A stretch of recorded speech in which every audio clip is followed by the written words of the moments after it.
দফা লিখেছে, এর কোনটাই কোনো দফা না। এর দফা কি জানেন? আপনাদেরকে মুখের কথায় বলদ বানাইয়া খুশি করার নাম 31 দফা। ব্যর্থতার পর্যবসিত নপুংসক পরিবারতান্ত্রিক রাজনীতিকে পূজা করার নাম দিয়েছে 31 দফা। কোন এক শুয়ারের বাচ্চা এইটাকে লিখেছে, বলেছে বাংলাদেশের 20 কোটি মানুষকে বলদ বানানোর জন্য 31 দফা চলে দাও। এটার কার্যকরী কোন ভূমিকা, এফেক্টিভনেস আছে? জিরো, নাই। 31 দফা যদি তাদের হয় জনগণের মুক্তি, তো জনগণের মুক্তিতে নির্বাচন আসে না, মিয়ানমার করিডোর আসে না, চান্দাবাজি আসে না। চিন্ময় সারা পাইছে ইসকনের, বিএনপির কোনো প্রতিবাদ নাই, তারা এটাকে সাপোর্ট করে। ওয়াকারের বিরুদ্ধে তাদের কোনো কথা নাই, তাকেও তারা সাপোর্ট করে। ভারত একের পর এক ভণ্ডামি, অত্যাচার, ধ্বংসযজ্ঞ চালাচ্ছে, কোনো কথা নাই, এক্ষেত্রেও তারা সাপোর্ট করে।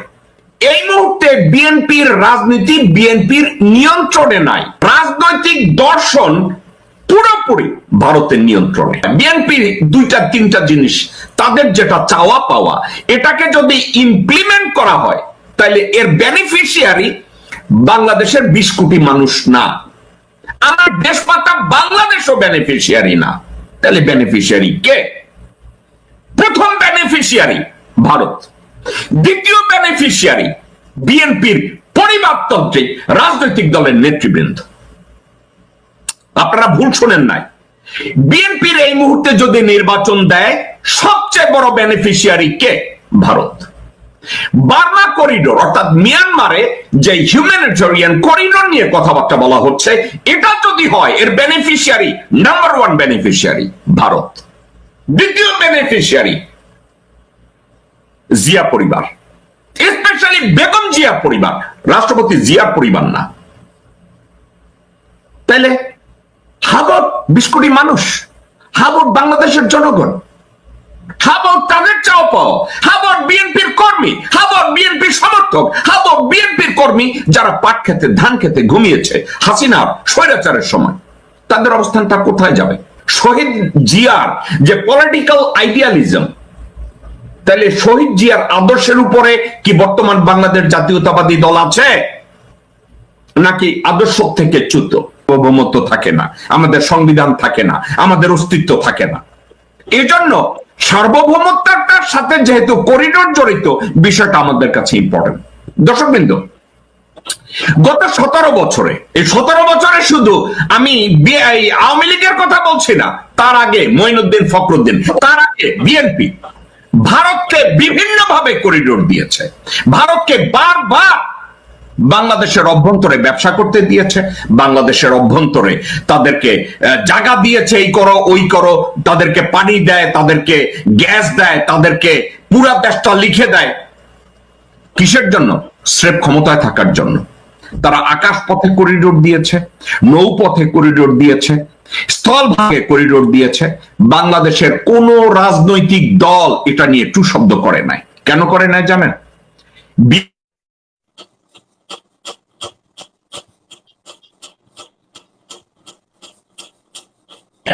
যে তোমাদেরকে সারা জীবন বাংলাদেশের রাজনীতিতে রিলেভেন্ট রাখবো, যেমন আমির খসরু মাহমুদ, যেমন ইকবাল হোসেন টুকু, যেমন মির্জা ফখরুল, মির্জা আব্বাস, আব্দুল আওয়াল মিন্টু। আওয়ামী লীগের নেতাদের নাম আর নেই না, কারণ ওখানে কম্বল বাঁচার মতো সরকার, ওদের দলীয় প্রধান থেকে শুরু করে সমর্থক পর্যন্ত তারা সবাই ভারত নীতিতে অটুট।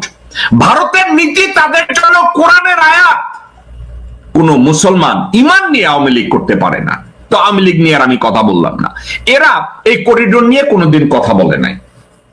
এখন যে মুহূর্তে ডক্টর মোহাম্মদ ইউনূস সিদ্ধান্ত নিয়েছেন রোহিঙ্গা সমস্যার সমাধান আমাদের করতে হবে, এত মিলিয়ন লোকজন আমাদের দেশে বসায় রাখা যাবে না, পরে আমাদের দেশের অস্তিত্ব নিয়ে টানন পোড়ন শুরু হবে। হাসিনাটার সলিউশন কি পাইছে আপনাদের মনে আছে? আপনাদেরকে আমি মনে করাইয়া দেই।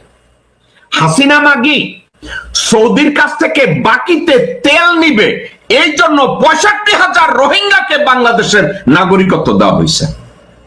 আচ্ছা, তখন বাংলাদেশ জাতীয়তাবাদী দল এটা প্রতিবাদ করছে, করে নাই।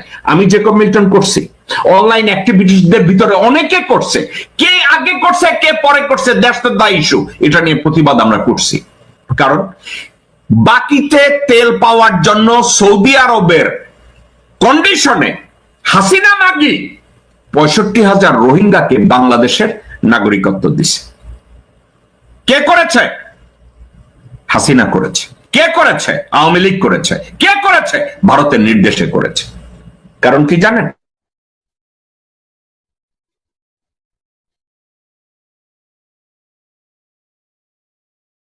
করেছে। আর কি করেছে? রোহিঙ্গাদেরকে বাংলাদেশ থেকে তাদের নিজেদের ভূমিতে ফেরত দেওয়ার জন্য না আওয়ামী লীগ, না বিএনপি, না জামাতে ইসলামী তাদের কোনো পরিকল্পনা নাই। এখন তাদের পরিকল্পনা নাই কেন জানেন? বিশ্ববাসী তাদের কারো কথাবার্তার দাম দেয় না, জাতিসংঘ তাদের কথার মূল্য দেয় না, আমেরিকা তাদের কথার মূল্য দেয় না, ইউরোপিয়ানরা তাদের কথার মূল্য দেয় না, তো তারা চায়না তাদের কথার মূল্য দেয় না এবং বিশ্বাসও করে না। এখন তাইলে বিএনপি এই রোহিঙ্গা সমস্যার সমাধান তারা করতে পারবে?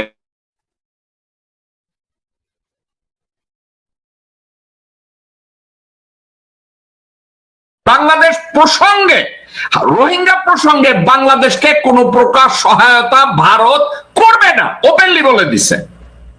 বিএনপি সেটা জানে, অথচ বিএনপি এটা নিয়ে কোনো কথা বলে নাই যে ভারত কেন সহায়তা করবে না, রোহিঙ্গা ব্যাপারে ভারত কেন এই ব্যাপারে আমাদের সাথে যাবে না, একবারও বিএনপি বলে না। কেন বলে না? বিএনপি, আমি বুঝি না, কোন একটা বউকে বয়ফ্রেন্ড ভালো শাড়ি কিনা দেয়, ভালো জায়গায় ঘুরাইতে নেয়, গাড়িতে উঠায় দেয়, নিজের স্বামীরে বাদ দিয়া বয়ফ্রেন্ডের দিকে যাবে। বিএনপি বর্তমানে বাংলাদেশের জনগণ এবং বাংলাদেশের অস্তিত্ব বাদ দিয়ে বাংলাদেশ জাতীয়তাবাদী দলের প্রতিষ্ঠাতা শহীদ রাষ্ট্রপতি জিয়াউর রহমানের আদর্শ থেকে সরে গিয়ে তারা বিএনপির রাজনীতির মূল মন্ত্র ছেড়ে দিয়েছে ভারতীয়দের হাতে।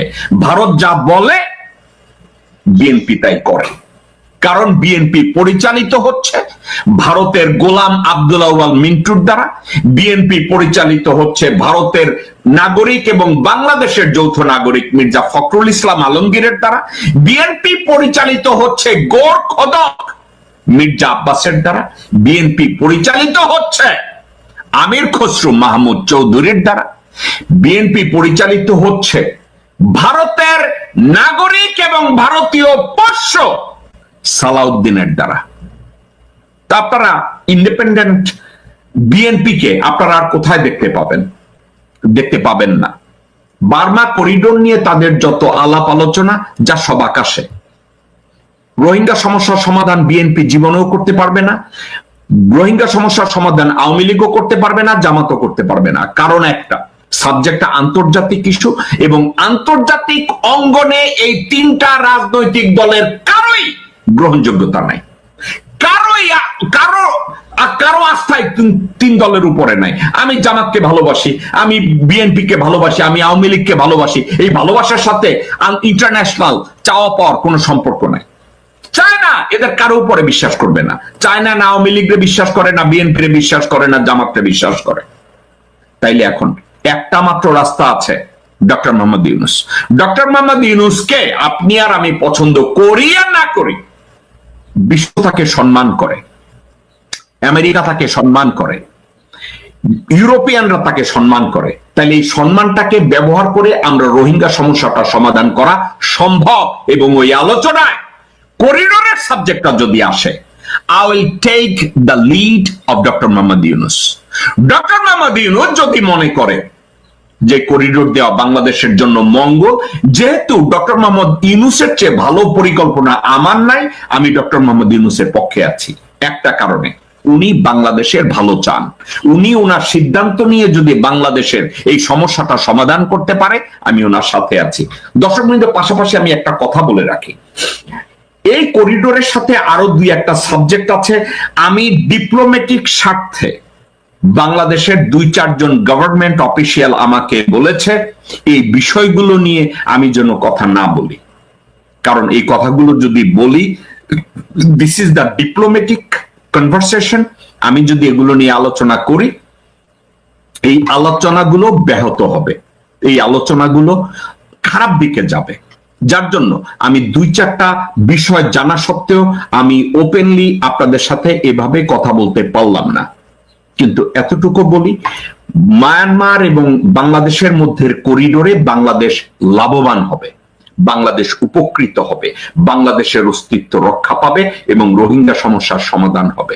আর এটা যদি হয়, ভারত ক্ষতিগ্রস্ত হবে এবং বিএনপি এবং আওয়ামী লীগ ভারতের ক্ষতি মেনে নিতে চায় না।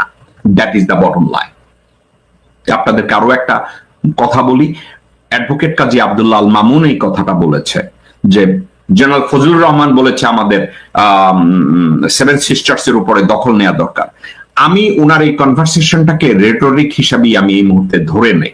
কেন ধরে নেই? কুত্তার বাচ্চা হারামজাদা ভারতীয় শুয়ারের বাচ্চারা যদি বারবার বলে নোয়াখালী নিয়ে নেব, চিটাগং নিয়ে নেব,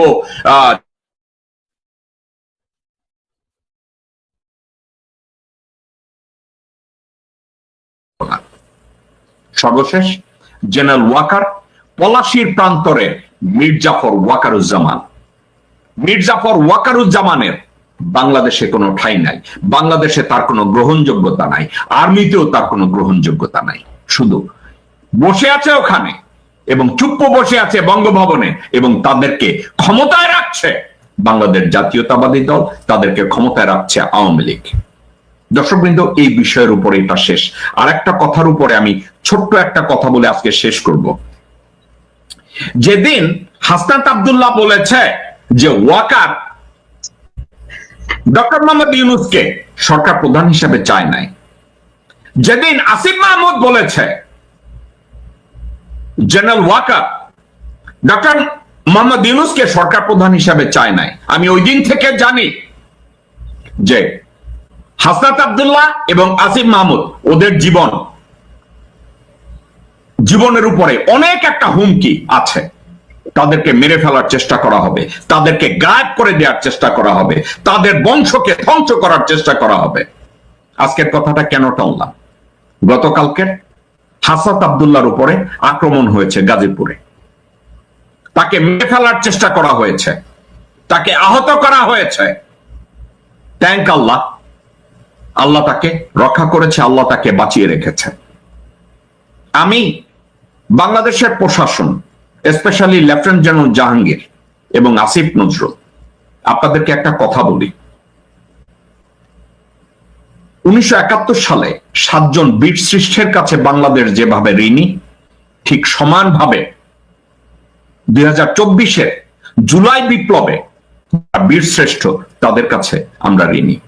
সেক্ষেত্রে হাসনাত আব্দুল্লাহ, নাহিদ, আসিফ মাহমুদ, আমি অন্য সবার নাম আমার মনে নেই, এদের কাছে আমরা কৃতজ্ঞ।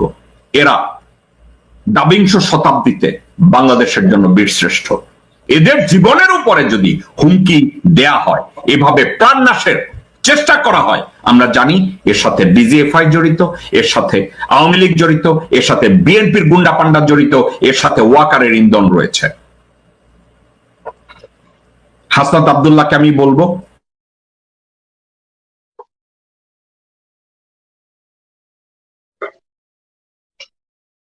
তাদের অনেক দায়িত্ব থাকে, তারা এতটা মেনটেন করতে পারে না, যেহেতু you are not holding any government position. কিন্তু you have to become more careful. Asif Mahmud, you have to become more careful too. Nahid, you too. আপনাদের উপরে যেই হত্যার হামলা হয়েছে, আমি নিন্দা জ্ঞাপন করছি। ডক্টর আসিফ নজরুল এবং লেফটেন্যান্ট জেনারেল জাহাঙ্গীর, তাদের ব্যাপারে আরো সতর্ক হওয়ার জন্য আপনাদের দিকে দৃষ্টি আকর্ষণ